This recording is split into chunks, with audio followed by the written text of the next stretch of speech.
Bonjour à tous, dans la dernière vidéo, je vous ai montré comment je réalise un moule en plâtre pour faire un énorme lézard. Le moule en plâtre est en séchage, donc celui-ci, on va le laisser de côté. Je vais rester cette fois aussi sur un lézard. Par contre, on va réaliser un lézard en 3D. J'ai commencé à le dessiner sur ma table et comme toujours, à partir de vieilles pièces de vélo.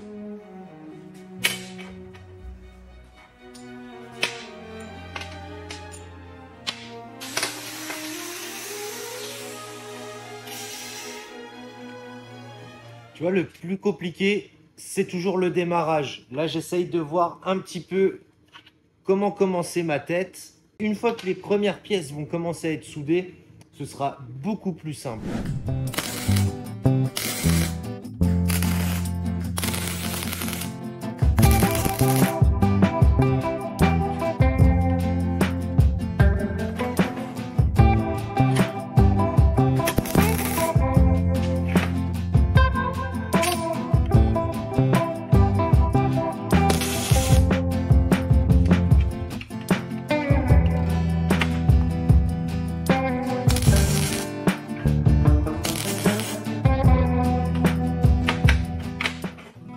Maintenant, j'ai ma tête qui est un peu préfaite, enfin juste le dessus, tu vois, le dessous n'est pas fait, elle est encore à plat.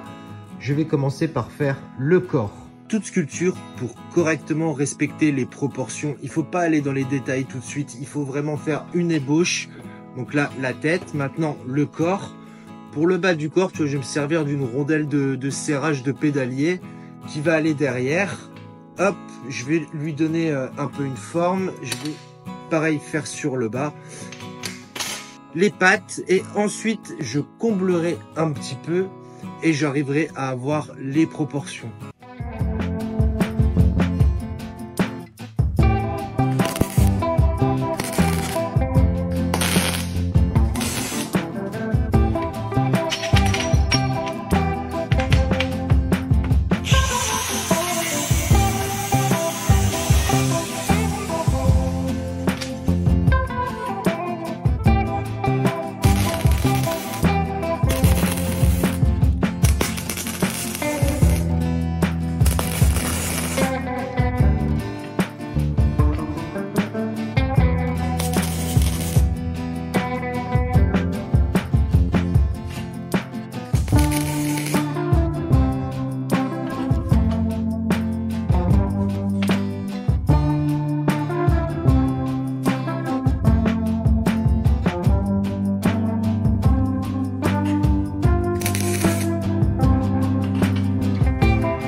Les amis, arrivé à ce stade, la forme est quasiment définie.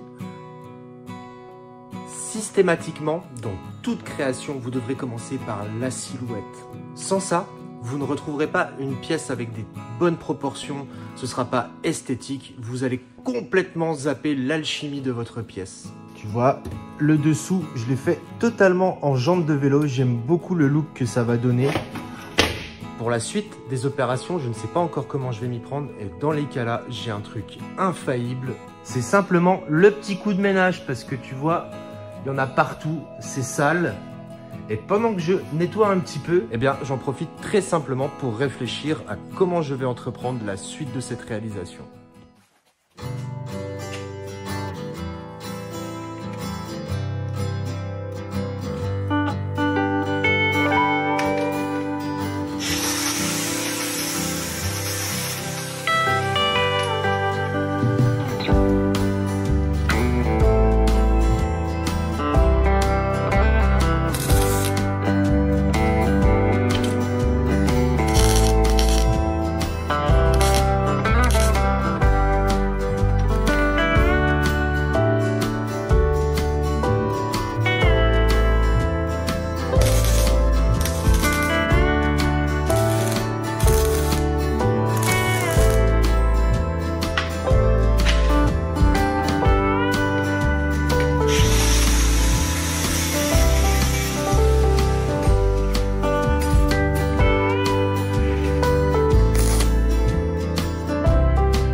à ce stade, le corps est quasiment fini. Je suis franchement content du résultat.